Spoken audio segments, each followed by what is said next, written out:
दोस्तों आप सभी का बहुत बहुत स्वागत है हमारे चैनल में। इस वीडियो के अंदर अभी हम लोग साइंस यानी विज्ञान इससे रिलेटेड जो है इम्पोर्टेंट 40+ क्वेश्चन इस वीडियो में देखने वाले हैं, जो कि आपके आने वाले एग्जाम से railway, group D, SSC, UP police, लेखपाल और आने वाले सभी प्रतियोगिता परीक्षा के लिए काफ़ी इम्पोर्टेंट है। तो दोस्तों आप इस वीडियो को बहुत ध्यान से लास्ट तक देखिए। चैनल पर नए हैं तो चैनल को सब्सक्राइब कर बेल आइकन यानी जो घंटी का निशान है इसे ज़रूर से ऑन कर दें, ठीक है। और ये टोटल जो 40+ क्वेश्चन है, आप इनमें से कितने क्वेश्चन सही कर पाते हैं अपना स्कोर कमेंट बॉक्स में ज़रूर बताएं। तो चलिए शुरू करते हैं। देखिए यहाँ पर हमारा पहला क्वेश्चन दिया गया है, निम्नलिखित में से मानव शरीर का वह कौन सा अंग है जो उसमें जल के संतुलन के लिए उत्तरदायी है। तो देखिए मानव शरीर में जल के संतुलन के लिए जो है ये गुर्दा उत्तरदायी होता है, ठीक है। करेक्ट आंसर सी हो जाएगा। गुर्दे को किडनी या फिर ब्रिक बोला जाता है। गुर्दे को क्या बोला जाता है? किडनी या फिर ब्रिक बोला जाता है। इसके अलावा मानव शरीर में गुर्दे का जो रोग होता है वो किसके प्रदूषण के कारण होता है? तो ये कैडमियम के प्रदूषण के कारण होता है। आपको याद रखना है गुर्दे का रोग। इसके अलावा यहाँ पर हमने किडनी से रिलेटेड जो क्वेश्चन एग्जाम में पूछे जाते हैं वो यहाँ पर हमने लिखे हैं। तो देखिए पहला दिया गया है, किडनी का क्या कार्य होता है। किडनी का जो कार्य होता है, पहला कार्य इसका होता है यह रक्त को साफ करता है और अपशिष्ट उत्पादों को निकालता है। इसका दूसरा कार्य होता है यह शरीर में खनिजों को नियंत्रित करता है और हार्मोन उत्पन्न करता है। इसका दूसरा कार्य है। अगला क्वेश्चन दिया गया है, हमारे शरीर में कचरे को हटाने की प्रक्रिया को क्या कहते हैं। हमारे शरीर में कचरे को हटाने की प्रक्रिया को क्या कहते हैं? उत्सर्जन कहते हैं, ठीक है। यदि कोई व्यक्ति डायलिसिस पर होता है तो वह किस बीमारी से पीड़ित है? तो किडनी रोग से। यदि कोई व्यक्ति डायलिसिस पर होता है तो वह किस बीमारी से पीड़ित है? किडनी रोग से पीड़ित है। किडनी रोग से पीड़ित होने के लक्षण क्या है? किडनी रोग से जो व्यक्ति पीड़ित होता है तो उनके लक्षण क्या होते हैं? तो देखिए इनके 3 लक्षण होते हैं। पहला लक्षण उच्च रक्तचाप, दूसरा श्वसन समस्या मतलब सांस लेने में समस्या होती है, तीसरा चेहरा, पैर आदि पर जो है सूजन हो जाता है। तो ये किडनी रोग के लक्षण है, आपको याद रखना है। किडनी हमारे शरीर में कहाँ मौजूद होती है? तो किडनी जो होता है तो ये शरीर के पीछे कमर के ठीक ऊपर, शरीर के पीछे कमर के ठीक ऊपर जो है किडनी मौजूद होता है। अगला क्वेश्चन देखते हैं, क्वेश्चन नंबर 2 है, दुग्धजनक हार्मोन का स्राव कहाँ पर होता है? दुग्धजनक हार्मोन का स्राव कहाँ पर होता है? तो ये होता है पीयूष में, ठीक है। पीयूष ग्रंथि में होता है। करेक्ट आंसर ऑप्शन डी हो जाएगा। पीयूष ग्रंथि की बात करें तो ये मानव शरीर की सबसे छोटी ग्रंथि है। पीयूष ग्रंथि जो है मानव शरीर की सबसे छोटी ग्रंथि है। इसे मास्टर ग्रंथि के नाम से भी जाना जाता है। मास्टर ग्रंथि आपको याद रखना है, पीयूष ग्रंथि को बोला जाता है। और सबसे बड़ी ग्रंथि पूछा जाए तो यकृत जो होता है, यकृत ये मानव शरीर की सबसे बड़ी ग्रंथि है। ये भी क्वेश्चन पूछा जाता है। मानव शरीर की कौन सी ग्रंथि पीयूष ग्रंथि से हार्मोन के रिसाव को नियंत्रित करती है? मानव शरीर की कौन सी ग्रंथि पीयूष ग्रंथि से हार्मोन के रिसाव को नियंत्रित करती है? तो यह है हाइपोथैलेमस ग्रंथि, ठीक है। हाइपोथैलेमस ग्रंथि जो है पीयूष ग्रंथि से हार्मोन के रिसाव को नियंत्रित करती है। डी आंसर हो जाएगा। क्वेश्चन नंबर 4 है, दूध में कौन सा प्रोटीन शर्करा युग्म होता है? दूध में कौन सा प्रोटीन शर्करा युग्म होता है? तो कैसिन और लैक्टोज होता है, ठीक है। करेक्ट आंसर बी हो जाएगा। क्वेश्चन नंबर 5 है, मौखिक गर्भ निरोधक के रूप में प्रयुक्त हार्मोन है। मौखिक गर्भ निरोधक के रूप में प्रयुक्त हार्मोन है तो यह है प्रोजेस्टेरॉन, ठीक है। करेक्ट आंसर बी हो जाएगा। इसके अलावा एस्ट्रोजन की बात करें तो ये महिला सेक्स हार्मोन है। महिला सेक्स हार्मोन पूछा जाए कि कौन सा है? तो एस्ट्रोजन महिला सेक्स हार्मोन है। और टेस्टोस्टेरोन की बात करें, टेस्टोस्टेरोन भी पूछा जाता है एग्जाम में, तो ये पुरुष सेक्स हार्मोन है। क्या है? पुरुष सेक्स हार्मोन कौन सा है? टेस्टोस्टेरोन। क्वेश्चन नंबर 6 है, मनुष्य में किसका पता लगाने के लिए अस्थि भवन परीक्षण किया जाता है? किसका पता लगाने के लिए अस्थि भवन परीक्षण किया जाता है? तो अंतरिम आयु का पता लगाने के लिए जो है अस्थि भवन परीक्षण किया जाता है। बी आंसर हो जाएगा। क्वेश्चन नंबर 7 है, निम्नलिखित में से कौन सा विटामिन सामान्यतः मूत्र में मानव द्वारा उत्सर्जित किया जाता है? कौन सा विटामिन सामान्यतः मूत्र में मानव द्वारा उत्सर्जित किया जाता है? तो करेक्ट आंसर डी हो जाएगा। ए और बी दोनों, मतलब विटामिन बी और सी, ठीक है। विटामिन बी और सी जो है ये समानतः मूत्र में जो है मानव के द्वारा उत्सर्जित किया जाता है। क्वेश्चन नंबर 8 है, एमआरआई का फुल फॉर्म क्या है? वेरी इंपॉर्टेंट क्वेश्चन है। एमआरआई का फुल फॉर्म क्या है? करेक्ट आंसर बी हो जाएगा, मैग्नेटिक रेजोनेंस इमेजिंग, ठीक है। मैग्नेटिक रेजोनेंस इमेजिंग जो है इसका फुल फॉर्म होता है, ठीक है। करेक्ट आंसर बी हो जाएगा। क्वेश्चन नंबर 9 है, बच्चों के अंगों की अस्थियां मुड़ जाती है यदि शरीर में डैश विटामिन की कमी हो। तो यदि शरीर में जो है ये विटामिन डी की कमी है तो बच्चों की जो अस्थियां होती है वो मुड़ जाती है। तो करेक्ट आंसर सी हो जाएगा। क्वेश्चन नंबर 10 है, निम्नलिखित में से कौन सा रोग प्रायः वायु के माध्यम से फैलता है? कौन सा रोग जो है वायु के माध्यम से फैलता है? तो ट्यूबरकुलोसिस, ठीक है। ट्यूबरकुलोसिस वायु के माध्यम से फैलता है, सी आंसर हो जाएगा। क्वेश्चन नंबर 11 है, निम्नलिखित में से कौन सा एक वैक्सीन नहीं है? तो कौन सा इसमें वैक्सीन नहीं है? बीसीजी की बात करें वैक्सीन है, एंटी रेबीज ये भी वैक्सीन है, पोलियो वैक्सीन ये भी वैक्सीन है, और प्रोजेस्टेरॉन जो है ये एक हार्मोन है, ठीक है। प्रोजेस्टेरॉन क्या है? हार्मोन है। तो बाकी तीनों वैक्सीन है, डी आंसर हो जाएगा इसका। दो प्राथमिक रंग लाल और नीले के मिश्रण से कौन सा सेकेंडरी रंग प्राप्त होता है? लाल और नीले के मिश्रण से कौन सा रंग प्राप्त होता है? मैजेंटा रंग प्राप्त होता है। करेक्ट आंसर डी हो जाएगा। आँख के किस भाग द्वारा आँख में प्रवेश करने वाले प्रकाश की मात्रा नियंत्रित होती है?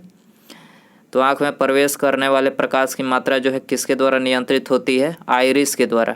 याद रखना है किसके द्वारा? आइरिस के द्वारा, सी आंसर हो जाएगा। क्वेश्चन नंबर 14 है, एक सामान्य व्यक्ति में स्पष्ट दृष्टि की न्यूनतम दूरी कितनी होनी चाहिए? देखिए क्वेश्चन बहुत बार पूछा गया है, ठीक है। वेरी इंपॉर्टेंट क्वेश्चन है। तो 25 सेंटीमीटर जो है स्पष्ट दृष्टि की न्यूनतम दूरी होती है एक सामान्य व्यक्ति में।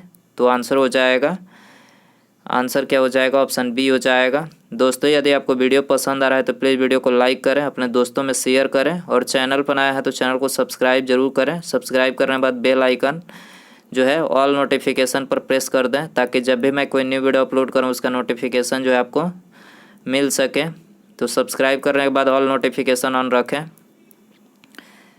कलर ब्लाइंडनेस से पीड़ित व्यक्ति को निम्नलिखित में से कौन सा रंग पहचानने की क्षमता नहीं होती है? तो कलर ब्लाइंडनेस जो व्यक्ति इससे पीड़ित होते हैं तो उनको जो है लाल और हरा रंग में जो है मतलब लाल और हरा रंग को पहचानने में जो है समस्या होती है, ठीक है। तो आंसर हो जाएगा सी। क्वेश्चन नंबर 16 है, चंद्रग्रहण के बारे में कौन सा कथन सत्य है? चंद्रग्रहण के बारे में कौन सा कथन सत्य है? तो देखिए पहला कथन दिया गया है, चंद्रग्रहण की स्थिति में चंद्रमा और सूर्य के बीच पृथ्वी होती है। करेक्ट है, चंद्रग्रहण की स्थिति में चंद्रमा और सूर्य के बीच क्या होती है? पृथ्वी होती है, तभी जो है चंद्रग्रहण लगता है। और यह घटना कब होती है? पूर्णिमा के दिन होती है। तो यहाँ पर 1 और 2 दोनों ही करेक्ट है, 1 और 2 यहाँ पर दोनों ही करेक्ट है, सी आंसर हो जाएगा 1 और 2 दोनों। सूर्य ग्रहण की बात करें तो सूर्य ग्रहण जो होता है सूर्य तथा पृथ्वी के बीच चंद्रमा आ जाती है, सूर्य और पृथ्वी के बीच जो है चंद्रमा आ जाती है, तब जो है सूर्य ग्रहण होता है। और यह घटना कब होता है? अमावस्या के दिन। अमावस्या के दिन जो है सूर्य ग्रहण होता है, आपको याद रखना है। क्वेश्चन नंबर 17 है, परिदर्शी यानी पेरिस्कोप में दोनों समतल दर्पण एक दूसरे से कितने डिग्री कोण पर स्थित होता है? पेरिस्कोप में दोनों समतल दर्पण एक दूसरे से कितने डिग्री कोण पर स्थित होता है? तो देखिए ये स्थित होता है 45 डिग्री पर, ठीक है। तो करेक्ट आंसर बी हो जाएगा। इसके अलावा परिदर्शी जो होता है यह किस सिद्धांत पर कार्य करता है? परावर्तन, ठीक है। परावर्तन के सिद्धांत पर यह कार्य करता है, आपको याद रखना है। क्वेश्चन नंबर 18 है, अवतल लेंस में हमेशा निम्नलिखित में से कौन सा प्रतिबिंब बनता है? तो अवतल लेंस में आभासी और सीधा प्रतिबिंब बनता है। करेक्ट आंसर बी हो जाएगा। अंतदर्शी यानी इंडोस्कोप किस सिद्धांत पर आधारित होता है? इंडोस्कोप जो है किस सिद्धांत पर आधारित होता है? पूर्ण आंतरिक परावर्तन के सिद्धांत पर आधारित होता है, डी आंसर हो जाएगा। निम्नलिखित में से नेत्रों का कौन सा भाग नेत्रों के विशिष्ट रंग के लिए उत्तरदायी होता है? नेत्रों के विशिष्ट रंग के लिए उत्तरदायी कौन होता है? परितारिका। ठीक है, करेक्ट आंसर ये हो जाएगा। क्वेश्चन नंबर 21 है, शरीर के आंतरिक भागों के निरीक्षण के लिए प्रयुक्त यंत्र कौन सा है? तो प्रयुक्त यंत्र है एंडोस्कोप। ठीक है, करेक्ट आंसर सी हो जाएगा। क्वेश्चन नंबर 22 है, प्रकाश तंतु यानी ऑप्टिकल फाइबर का उपयोग निम्नलिखित में से किस में किया जाता है? ऑप्टिकल फाइबर का प्रयोग जो है किस में किया जाता है? तो इनमें सभी में किया जाता है। डी आंसर हो जाएगा। शरीर के अंदर लेजर किरण को भेजने में जो है ऑप्टिकल फाइबर का उपयोग किया जाता है। प्रकाश संकेतों के दूर संचार में किया जाता है और मनुष्य के शरीर के आंतरिक भागों के परीक्षण में किया जाता है। तो इन तीनों में किया जाता है ऑप्टिकल फाइबर का उपयोग। दो समतल दर्पण की सहायता से किसी वस्तु के 3 प्रतिबिंब प्राप्त करने के लिए दर्पण के बीच कितना कोण होना चाहिए? दो समतल दर्पण की सहायता से किसी वस्तु के 3 प्रतिबिंब प्राप्त करने के लिए दर्पण के बीच कितना कोण होना चाहिए? तो 3 प्रतिबिंब प्राप्त करने के लिए जो है दर्पण के बीच का जो कोण होना चाहिए वो 90 डिग्री होना चाहिए। ठीक है, तो आंसर हो जाएगा बी। 24 है, प्रकाश यदि किसी प्रिज्म से होकर गुजरता है तो कौन सा रंग सबसे अधिक विक्षेपित यानी मुड़ता है? तो सबसे अधिक कौन सा विक्षेपित होता है? तो ये विक्षेपित होता है बैगनी रंग। करेक्ट आंसर ये हो जाएगा। निकट दृष्टि दोष के संदर्भ में निम्न कथनों पर विचार कीजिए और कौन सा कथन सत्य है इसमें आपको बताना है। तो देखिए यहाँ पर 1 और 3, ठीक है, 1 और 3 यहाँ पर करेक्ट है। निकट दृष्टि दोष में जो है इसमें लेंस की गोलाई बढ़ जाती है, इसमें लेंस की गोलाई निकट दृष्टि दोष में बढ़ जाती है, इसमें लेंस की क्षमता बढ़ जाती है। ठीक है, तो यहाँ पर 1 और 3, ठीक है, 1 और 3 यहाँ पर करेक्ट है। बी आंसर हो जाएगा। निकट दृष्टि दोष को जो है मायोपिया रोग मतलब इसको बोलते हैं, मायोपिया भी बोला जाता है निकट दृष्टि दोष को। इस रोग से ग्रसित व्यक्ति दूर की वस्तु को नहीं देख सकते हैं। निकट दृष्टि दोष वाले जो व्यक्ति होते हैं यानी मायोपिया वाले जो व्यक्ति होते हैं उनको दूर की वस्तु जो है स्पष्ट नहीं दिखाई देती है, जिसके कारण प्रतिबिंब रेटिना पर ना बनकर रेटिना के आगे बनता है और निकट दृष्टि दोष को दूर करने के लिए अवतल लेंस का प्रयोग किया जाता है। ठीक है, अवतल लेंस का इसमें प्रयोग किया जाता है। 26 है, निम्नलिखित में से कौन द्वितीयक रंग यानी सेकेंडरी कलर्स है? सेकेंडरी कलर कौन सा है? तो करेक्ट आंसर सी हो जाएगा। पीला रंग जो है ये सेकेंडरी कलर है। करेक्ट आंसर सी हो जाएगा। प्राथमिक रंग पूछा जाए तो प्राथमिक रंग RBG आपको याद रखना है, RGB प्राथमिक रंग, रेड ग्रीन ब्लू। ठीक है, प्राथमिक रंग है, याद रखना है आपको। किसी वस्तु का प्रतिबिंब रेटिना पर कितने सेकंड तक रहता है? किसी वस्तु का प्रतिबिंब रेटिना पर कितने सेकंड तक रहता है? तो ये रहता है 1/10 सेकंड। ठीक है, 1/10 सेकंड तक रहता है। करेक्ट आंसर ये हो जाएगा। कोई प्रकाश किरण कांच की स्लैब में प्रवेश करती है तो इसकी कोई प्रकाश किरण कांच की स्लैब में प्रवेश करती है तो इसकी आवृत्ति नहीं बदलती है, इसकी आवृत्ति नहीं बदलती है। आंसर हो जाएगा बी। लेंस की क्षमता मापी जाती है, लेंस की क्षमता जो है डायोप्टर में मापी जाती है। बी आंसर हो जाएगा। और उत्तल लेंस की क्षमता पूछा जाए, उत्तल लेंस की क्षमता धनात्मक होती है और अवतल लेंस की जो क्षमता होती है वो ऋणात्मक होती है। एक डायोप्टर उस लेंस की क्षमता होता है जिसकी फोकल दूरी मतलब फोकस दूरी 1 मीटर होती है। एक डायोप्टर उस लेंस की क्षमता होता है जिसकी फोकस दूरी 1 मीटर होता है। आपको याद रखना है। इंद्रधनुष किस कारण से बनता है? इंद्रधनुष जो है किस कारण से बनता है? अपवर्तन और परावर्तन के कारण से बनता है। सी आंसर हो जाएगा। ए और बी दोनों। सूर्यास्त तथा सूर्योदय के समय सूर्य के लाल रंग का प्रतीत होने का कारण है। सूर्य का लाल किसके कारण, मतलब सूर्यास्त एवं सूर्योदय के समय सूर्य का लाल रंग का प्रतीत होना किसके कारण होता है, तो ये प्रकाश के प्रकीर्णन के कारण होता है। करेक्ट आंसर ये हो जाएगा। इंद्रधनुष के बीच निम्नलिखित में से कौन सा रंग होता है, तो इंद्रधनुष के बीच जो है हरा रंग होता है, बी आंसर हो जाएगा। सरल सूक्ष्मदर्शी में निम्नलिखित में से किस प्रकार का लेंस का प्रयोग किया जाता है। सरल सूक्ष्मदर्शी में किस प्रकार का लेंस का प्रयोग किया जाता है, तो ये उत्तल लेंस का प्रयोग किया जाता है। करेक्ट आंसर ये हो जाएगा। मनुष्य की आँखों की किस दृष्टि दोष में द्विफोकली लेंस यानी बायोफोकल लेंस का उपयोग किया जाता है। मनुष्य की आँखों की किस दृष्टि दोष में द्विफोकली लेंस यानी बायोफोकल लेंस का उपयोग किया जाता है, तो ये जरा दृष्टि दोष में किया जाता है। करेक्ट आंसर सी हो जाएगा। जब प्रकाश के लाल, हरा और नीला रंगों का समान अनुपात में मिलाया जाता है तो निम्नलिखित में से परिणामी रंग कौन सा होगा। लाल, हरा, नीला रंगों को समान अनुपात में मिलाया जाता है तो मतलब कौन सा रंग प्राप्त होता है, तो इसे जो है सफ़ेद रंग प्राप्त होता है। करेक्ट आंसर ये हो जाएगा। पानी में हवा का बुलबुला वैसे ही कार्य करेगा जैसे करता है, जैसे कि अवतल लेंस करता है। जैसे कि अवतल लेंस करता है वैसे ही पानी में जो है हवा का बुलबुला कार्य करेगा। ठीक है, तो करेक्ट आंसर बी हो जाएगा।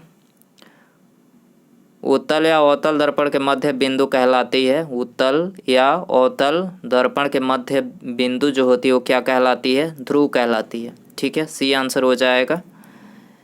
निम्नलिखित में से कौन सा मिलान गलत है, गलत मिलान आपको बताना है। तो यहाँ पर हीरे का चमकना जो है पूर्ण आंतरिक परिवर्तन है, तो ये करेक्ट है। दूसरा दिया गया है तारों का टिमटिमाना, तो तारों का टिमटिमाना जो है पूर्ण आंतरिक परिवर्तन के कारण नहीं टिमटिमाते हैं। तारे जो टिमटिमाते हैं ये अपवर्तन यानी रिफ्लेक्शन के कारण टिमटिमाते हैं, आपको याद रखना है। तो दूसरा ही कथन जो है यहाँ पर गलत है। तारों का टिमटिमाना क्या होगा, अपवर्तन यानी रिफ्लेक्शन के कारण, आपको याद रखना है, एग्जाम में पूछा जाएगा। आकाश एवं समुद्र का नीला रंग प्रकीर्णन के कारण, आकाश एवं समुद्र का नीला रंग प्रकीर्णन के कारण। चौथा दिया गया है साबुन का बुलबुला का रंग बिरंग दिखाई देना। साबुन का बुलबुला जो रंग बिरंग का दिखाई देता है किसके कारण दिखाई देता है, व्यक्तिकरण के कारण। ध्यान में रखना है ये बातें। ठीक है, एग्ज़ाम देते टाइम कन्फ्यूजन हो जाता है। ठीक है, तो आपको ध्यान रखना है। बुलबुला जो साबुन का बुलबुला होता है व्यक्तिकरण के कारण, हीरे चमकता है पूर्ण आंतरिक परिवर्तन के कारण, तारे जो टिमटिमाते हैं वो अपवर्तन यानी रिफ्लेक्शन के कारण, आकाश और समुद्र का नीला रंग जो होता है प्रकीर्णन के कारण। ठीक है, निम्नलिखित में से कौन सा प्रोटीन बाल में पाया जाता है। बाल में कौन सा प्रोटीन पाया जाता है, तो देखिए बाल में केराटिन जो होता है प्रोटीन वही पाया जाता है। केराटिन प्रोटीन बाल में पाया जाता है, बी आंसर हो जाएगा। तो दोस्तों ये थे साइंस यानी विज्ञान के इम्पोर्टेंट 40+ क्वेश्चन। आई होप कि ये वीडियो आपको पसंद आया रहेगा। पसंद आया तो प्लीज़ वीडियो को लाइक करें, दोस्तों में शेयर करें। चैनल पर आया है तो चैनल को सब्सक्राइब करके बेल आइकन यानी जो घंटी का निशान है उसे ऑल नोटिफिकेशन पर प्रेस कर दें, ताकि जब भी मैं कोई न्यू वीडियो अपलोड करूँ, डेली तो न्यू वीडियो अपलोड करता ही हूँ, तो उसका नोटिफिकेशन जो है आपको समय से मिल सके। तो सब्सक्राइब करने के बाद ऑल नोटिफिकेशन पर ऑन कर दें बेल आइकन पे। ठीक है, मिलते हैं अगले वीडियो में। नमस्कार, जय हिंद, जय भारत।